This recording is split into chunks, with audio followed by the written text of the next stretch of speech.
बात केरला स्टोरी की, जिसकी मिस्ट्री ऑन कैमरा रिकॉर्ड की है आपके चैनल एबीपी न्यूज ने। फिल्म और हमारी इन्वेस्टिगेशन का इम्पैक्ट सॉलिड था।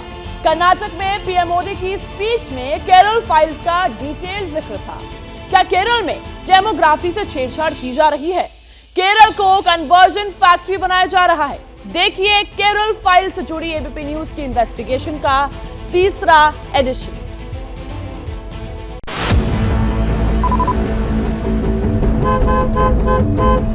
केरल का कोरिकोड और कोरिकोड का पुरुकट्टेरी। यहाँ की कच्ची सड़क पर चलते हुए हमें एहसास ही नहीं था कि केरल फाइल की एबीपी इन्वेस्टिगेशन का ये पड़ाव सबसे ज्यादा सनसनीखेज होने वाला है। बस कुछ देर बाद आपकी स्क्रीन पर फिल्म द केरल स्टोरी और हकीकत के बीच कहीं दबा हुआ वो सच सामने आने वाला है, जो आज से पहले ना तो कभी बोला गया, ना दिखाया गया और ना ही सुना गया। एबीपी न्यूज ने यह ठाना है कि हम सच की तह तक जाएंगे और कई लड़कियों से बातचीत करने के बाद, उनके माता पिता का दर्द जानने के बाद आपके मन में ये सवाल जरूर आया होगा कि क्या वाकई केरल में एक खास धर्म पर आरोप है कि वो हिंदू धर्म की लड़कियों का जबरदस्ती धर्मांतरण करवा रहा है। क्या वाकई लड़कियां किसी मजबूरी में, किसी डर में अपना धर्म बदल रही हैं?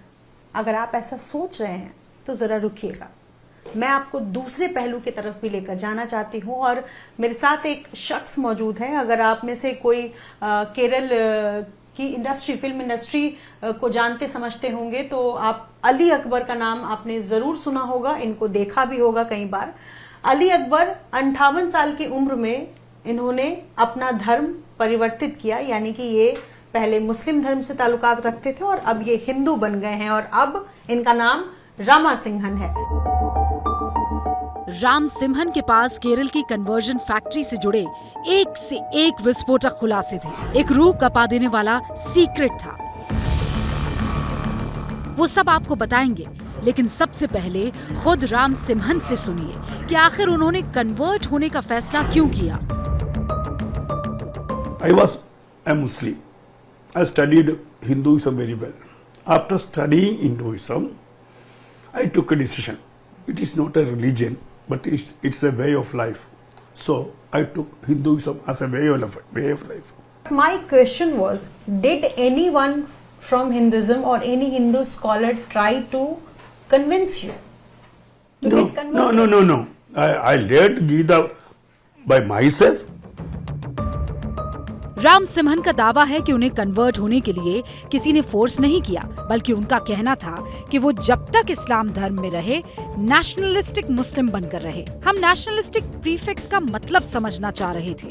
And I was a nationalistic Muslim in that period. Up to 20 years I lived like a nationalistic Muslim who believes in India, a Muslim. Why do you think the other who are They are not believing in India. They are believing in Islamic country actually. How can you say this? Because Quran says so.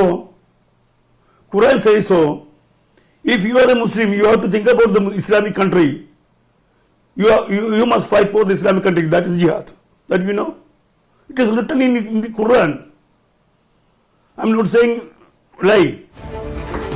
बातों बातों में राम सिम्हन ने अपने conversion का turning point भी बता दिया। आप यकीन नहीं करेंगे, लेकिन डायरेक्टर साहब का दावा है कि फेसबुक पर कुछ जाहिलों की हरकत ने उन्हें अली अकबर से राम सिम्हन बनने के लिए मजबूर कर दिया। कोई ऐसा इंसिडेंट आपने देखा हो जिससे जो आपकी आंखें खोलने वाला था या टर्निंग पॉइंट था, या कुछ ऐसा आपके जीवन में ऐसी कोई घटना घटी हो, something happened that tried that made you think of something one different? Day that you know our accidental death of our chief of army Rawat. He was General Rawat. Okay. That day I saw so many laughing emojis in my Facebook. Okay. That day I decided to change. Okay. Ram Simhan का दावा था उन्होंने केरल में धर्म बदलने के कई cases देखे हैं। उनकी आंखें कई धर्मांतरण की गवाह हैं। बात जब हिंदू और ईसाई लड़कियों के धर्म बदलने की आई तो ऑन कैमरा राम सिम्हन ने बहुत बड़ा दावा कर दिया। girls are behind the curtain now. So many girls are behind the curtain now. They don't want to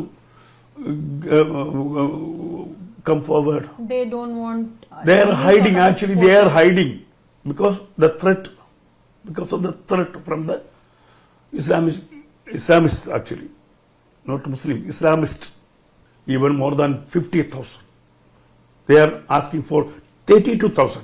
I know it is more than 50,000. That is the truth. 50,000 से ज्यादा लड़कियां हैं केरल में. Kerala में they are behind the curtain. जाहिर है ये आंकड़े राम सिम्हन के हैं। एबीपी न्यूज इन आंकड़ों की पुष्टि नहीं करता, लेकिन राम सिम्हन का दावा है कि चूंकि कन्वर्जन के केस में कई पीड़ित परिवार पुलिस में शिकायत नहीं करते, इसलिए आंकड़ा इससे भी ज्यादा हो सकता है। हम आंकड़ों की गणित में उलझना ही नहीं चाहते थे। हमारी टीम और हमारे कैमरे को प्रमाण की तलाश थी। अली अकबर से राम सिम्हन बने इस शख्स ने हमें एक ऐसा सीक्रेट बताया जिसे सुनकर किसी के भी पैरों तले जमीन खिसक जाए। तो देखिए, हमारी पड़ताल में केरल की कन्वर्जन फैक्ट्री से जुड़े कई महाविस्फोटक सामने आए हैं। राम सिम्हन के करीबी दोस्त की बेटी के साथ जो कुछ भी हुआ वो सुनकर आपके होश उड़ जाएंगे। ये केरल फाइल्स का सबसे हॉरर चैप्टर है। फिल्म आई है केरल स्टोरी। उस फिल्म में धर्मांतरण सब्जेक्ट को सेंटर में रखा गया है और फिल्माई गई है। आप खुद फिल्म डायरेक्टर हैं, क्या आपने कभी इस तरीके की फिल्म बनाने की कोशिश की? I already done a film on the Mopla riot, 1921 Mopla riot. अच्छा, Yeah, already done a movie and released in Kerala okay. and ran 25 days actually. Now it is going to Hindi version. 1921 के मोपला दंगों पर film बनाकर राम सिम्हन केरल भर में सुर्खियां बटोर चुके हैं। आज उनकी क्रिश्चियन पत्नी भी हिंदू धर्म अपना चुकी है। अब सवाल उठता है कि फिल्म द केरल स्टोरी में बताए गए धर्मांतरण और अली अकबर के धर्म बदलने में क्या अंतर है? आखिर क्यों फिल्म पर विवाद है जबकि अली अकबर पर नहीं? इस सवाल का अपना जवाब राम सिम्हन के पास है। राम सिम्हन कहते हैं कि उन्होंने अपनी मर्जी से धर्म बदला, वो केरल की कन्वर्जन फैक्ट्री के प्रोडक्ट नहीं है। जी हाँ, राम सिम्हन का दावा है कि केरल में कई जगह कन्वर्जन फैक्ट्री चलती हैं, आसमान के नीचे, लोगों के बीच में और कानून के सामने। Kerala, there are institutions, educational institutions, agents, they are getting money. For Brahmins, they are charging 5 lakhs. For Nayars, they are charging 3 lakhs. For Christians, they are charging 2 lakhs. ब्राह्मण 5 लाख, नायर 3 लाख और ईसाई 2 लाख। मुस्लिम से हिंदू बने राम सिम्हन के मुताबिक केरल में कन्वर्जन फैक्ट्री का यही रेट है। राम सिम्हन का दावा है कि केरल की कथित कन्वर्जन फैक्ट्री में गोल्ड और नारकोटिक्स के जरिए हवाला का पैसा लगता है। राम सिम्हन ऑन कैमरा बोल रहे थे कि कन्वर्जन फैक्ट्री का सच केरल में हर कोई जानता है, लेकिन वोट बैंक की वजह से शासन प्रशासन मौन रहता है। कैमरे के सामने राम सिम्हन ने कई जगहों के नाम लिए, कई संस्थाएं गिनाई जहां उनके मुताबिक धर्म परिवर्तन कराया जाता है। हमारी टीम कन्वर्जन फैक्ट्री का सच जानने के लिए राम सिम्हन की बताई जगहों पर गई भी। वो रिपोर्ट हम आपको कुछ मिनट में दिखाएंगे, लेकिन उससे पहले सुनिए राम सिम्हन का वो दावा जिसे सुनकर हमारे भी होश फाख्ता हो गए। You know about rape jihad? नहीं। That I know. What is that? They are raping their own friends after giving narcotics, and they are taking the pictures of that girl, nude pictures of that girl. The next day they are asking to change their religion. It is happened to my own friend's daughter. Rape jihad. ये दावा सनसनीखेज था। आज से पहले हमने कभी ये शब्द नहीं सुना था, इसीलिए हमने राम सिम्हन से उनके दावे का आधार जानने की कोशिश की। राम सिम्हन का दावा है कि उनके एक क्रिश्चियन दोस्त की बेटी रेप जिहाद का शिकार हुई है। I talked to that girl. One Islamist given her narcotics through the fruity can. अपने दोस्तों की बेटी के साथ हुई खौफनाक वारदात को बताते बताते राम सिम्हन की आंखों में अंगारे दिखने लगे। जुबान पर काबू खोता जा रहा था। किसी तरह राम सिम्हन ने खुद को संभाला। कहा कन्वर्जन के रैकेट में खाकी के कुछ लोग भी शामिल हैं, जो सच को किसी भी कीमत पर सामने आने ही नहीं देना चाहते। They will hide everything. लेकिन हम केरल की कथित कन्वर्जन फैक्ट्री का सच सामने लाना चाहते थे।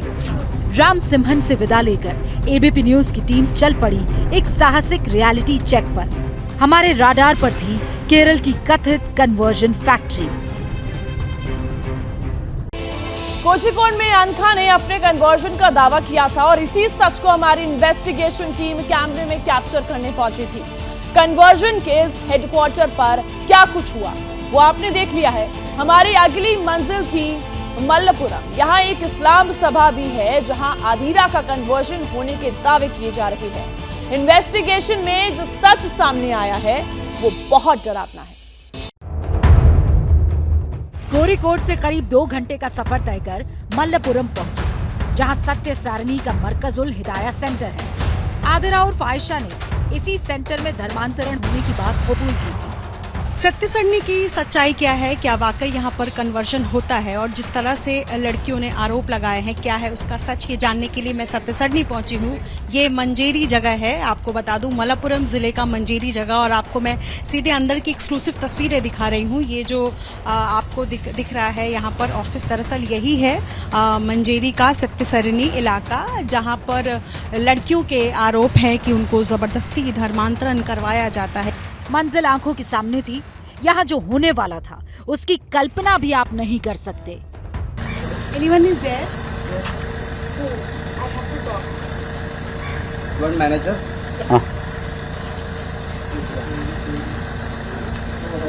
है Sign करना देखिए मैनेजर बन रहा हूँ। हैं जो मैं अच्छे मैनेजर बन रहा हूँ। ये कह रहा है वीडियो ये यहाँ रख करके ये यहाँ रख करके तुम जाके बात करने के लिए बोलो। मुझे जाकर बात करना है। कैमरा ऑन था लेकिन कोई बात करने को तैयार नहीं था। कन्वर्जन के इस कथित अड्डे पर हमारे पहुंचते ही हड़कंप मच चुका था। बात नहीं कर रहे हैं, वो नहीं कर रहा है। सत्य सारणी के मैनेजर से हमें इजाजत लेनी थी, लेकिन वो बाहर आने को तैयार नहीं थे। बहुत देर बाद वो कैमरे पर आने के लिए राजी हुए। जो लोग हैं वो बातचीत नहीं कर रहे हैं। जैसे मैंने इनसे बातचीत करने की कोशिश की है, ये मैनेजर हैं यहाँ पर, अथॉरिटी यहाँ परमिशन नहीं दी। नहीं, इधर नहीं, परमिशन नहीं। लेकिन एक सीधा सिंपल सा सवाल है कि लड़कियों के जो आरोप हैं कि यहाँ जबरदस्ती आपके संस्था में धर्मांतरण होता है, क्या अरीला डू यू स्पीक इंग्लिश और do you understand English? You don't understand English. Conversion gang पर निधि के सवाल मिसाइल की तरह गिर रहे थे। मैनेजर ने पल्ला झाड़ दिया। फिर भी हमने उनके जहन में दफन कन्वर्जन का सच खंगालने की एक और कोशिश की। जो मैंने आपको समझाने की कोशिश की, आप थोड़ी थोड़ी तो समझ रहे हैं, क्योंकि आपने अभी अंदर मुझे कहा कि आप थोड़ी हिंदी समझते हैं। थोड़ी समझते हैं। अब चेयरमैन को बोलो, इस चेयरमैन को बोलो। चेयरमैन से परमिशन जी। एक छोटा सा सवाल है मेरा कि लड़कियों का जो आरोप है, लड़कियों का कहना है कि धर्मांतरण होता है, उस पर क्या कहेंगे? अरीला यहाँ पर क्या होता है? आप बात नहीं करेंगे? ये जो मैनेजर हैं ये अंदर चले गए हैं, ये बातचीत नहीं करेंगे। और जो दूसरा गेट है ये अंदर से बंद कर दिया गया है। दरवाजे बंद हो चुके थे। एक शख्स चोरी छिपे हमारी इन्वेस्टिगेशन टीम का वीडियो बना रहा था। दाल में कुछ तो काला था जिसे ये लोग छिपा रहे थे। इसमें जो शख्स थे वो अंदर चले गए, कैमरे से वीडियो बना रहे। नहीं। I think he was making a video of mine. Yeah, because you are videoing us, we are doing. We want proof. Yes. तो गेट क्यों बंद कर दिया है? क्यों बंद? ये we not बंद करने का कोई तो कारण हो? इस मैनेजर परमिशन के लिए, मैनेजर परमिशन के बाद गेट अप साहब। अच्छा, तो कोई तो होंगे जो बात करेंगे। अगर मैनेजर नहीं बात कर रहे हैं, अथॉरिटी के बाकी लोग होंगे। Is anyone here available to speak? No. Why not? We have permission to upper authorities. Kerala की कन्वर्जन फैक्ट्री का एक कनेक्शन तिरुवनंतपुरम में मिला है। मेरी संयोगी निधिश्री को एक ऐसी लड़की भी मिली जो नर्क देखकर लौटी है। यकीन मानिए, जब वो बोलेगी तो पूरा देश सन्न रह जाएगा। जो लोग पीएफआई के बैन को गलत बता रहे हैं, उनको भी करा। कन्वर्जन की फैक्ट्री के किस्से चौंका रहे थे। केरल की सरजमी पर हमें तलाश ऐसी लड़कियों की थी जो न सिर्फ लव जिहाद के ट्रैप में फंसी, बल्कि जिन्होंने दुनिया के सामने इस मकड़जाल के पन्ने परत दर परत खोले भी थे। हमारी तलाश हमें केरल के तिरुवनंतपुरम ले गई। तिरुवनंतपुरम में हमारी मुलाकात आदिरा उर्फ आयशा से हुई, जिसके सीने में कन्वर्जन की फैक्ट्री और उसके आकाओं से जुड़े कई राज दफन हैं। आपका नाम? Adira. Adira. Which place are you from Kerala? Kasaragod. Kasaragod क्या वो इलाका है जहाँ पर मुस्लिम धर्म के लोग ज्यादा हैं, इस्लाम ज्यादा है वहाँ पर? हाँ। किस चीज की पढ़ाई करने गई थी आप? Studies which degree? मैं ये बीएससी कंप्यूटर साइंस की पढ़ाई के लिए सरकारी कॉलेज कासरगोड गई थी। कासरगोड। तो कासरगोड में जब आप कॉलेज में गई तो आपकी लड़कियां फ्रेंड्स ने आपको कांटेक्ट किया कि लड़कों ने? Boys try to contact you और गर्ल्स? दोस्तों के जरिए लड़कियों से ही संपर्क हुआ था। गर्ल्स। आदिरा आज अपने परिवार के साथ तिरुवनंतपुरम में ही रहती है। जब भी आदिरा खुद पर हुए जुल्मों को याद करती है, सिहर उठती है। लेकिन धर्मांतरण के जाल में आदिरा कैसे फंसी, उसे कैसे लव जिहाद का शिकार बनाया जाना था, इसकी शुरुआत कहां से हुई, इसका तिलिस्म भी खुद आदिरा नहीं तोड़ा। वहाँ सामान्य बात हुई। वहाँ सवाल पूछे गए कि सनातन में 33 करोड़ देवी देवता कैसे हैं। फिर पूछा केरल में कितने देवी देवता हैं। मुझे पता नहीं था, मैं थोड़ी कंफ्यूज थी, जिस पर हिंदू धर्म की वो आलोचना करने लगे। फिर धीरे धीरे हमें किताबें दी गई। कुरान का मलयालम ट्रांसलेशन किया हुआ, धर्म परिवर्तन किए लड़की लड़कियों की किताबें दी गई। आदिरा से जैसे सवाल पूछे गए, उनका मुकम्मल जवाब आदिरा के पास नहीं था। ऐसे में उसका ब्रेन वॉश करने के लिए कन्वर्जन गैंग ने ऐसी थ्योरी अपनाई कि आदिरा कब आयशा बन गई, उसे खुद भी पता नहीं चला। हमें फिर इस्लामिक MM अकबर और जाकिर हुसैन की CD और किताबें भी दी गई। हकीम की स्पीच दी गई। इसमें कुछ वक्त लगा, इसमें कंफ्यूजन और बढ़ गया। मेरे पास सवालों का जवाब नहीं था, लिहाजा धर्म परिवर्तन के सवाल पर घुटने टेक दिए। धीरे धीरे वो इस्लाम धर्म के हिसाब से खुद को बदलने लगी और अपने माता पिता को भी धीरे धीरे इस्लाम के बारे में बताकर प्रभावित करने लगी। मैंने और मेरे भाई ने धीरे धीरे इस्लाम को मानना शुरू कर दिया। कॉलेज में पढ़ाई के दौरान ही आदिरा लव जिहाद ब्रिगेड के जाल में फंस चुकी थी। इस्लाम पर उसका यकीन बढ़ता जा रहा था और जो कुछ उलझने और सवाल आदिरा के मन में उठ रहे थे, उन्हें डर और धमकी के जरिए हमेशा हमेशा के लिए दफन कर दिया गया। कैसे, इसकी दास्तान और भी रोंगटे खड़े करने वाली है।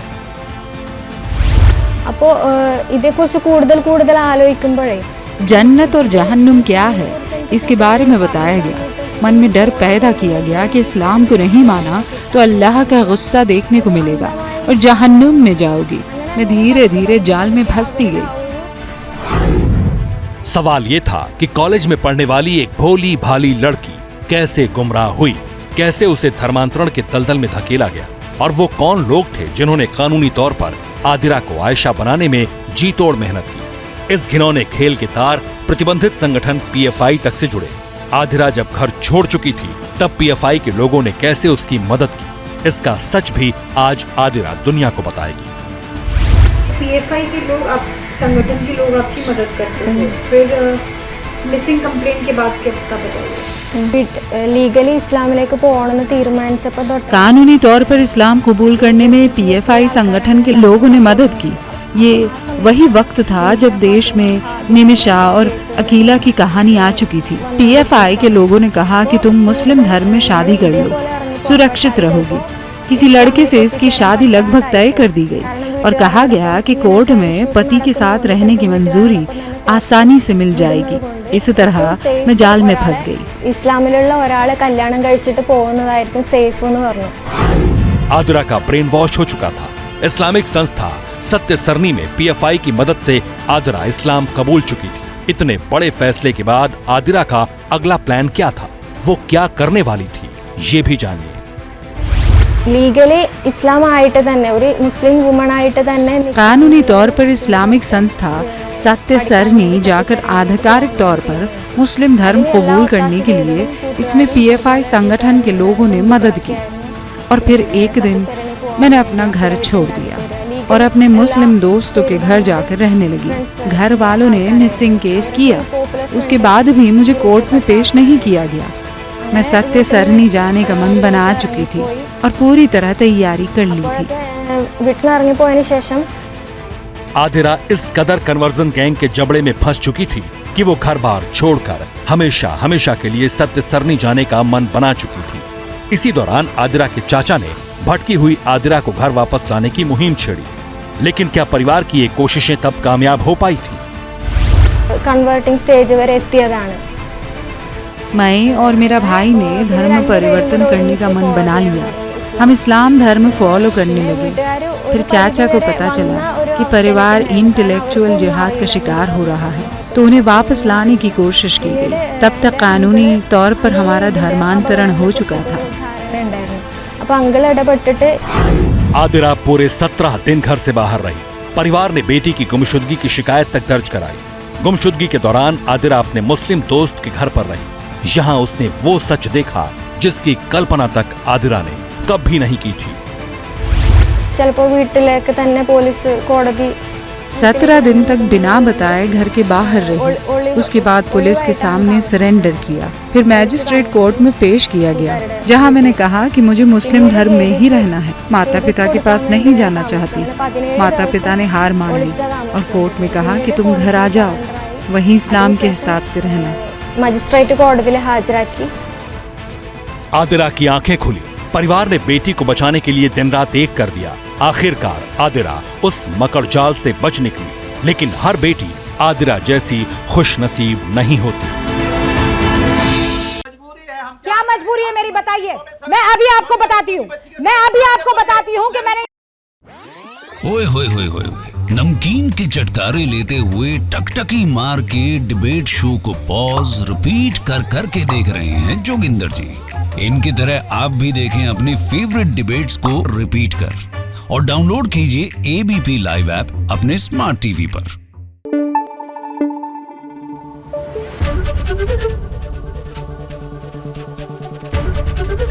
एबीपी न्यूज आपको रखे आगे।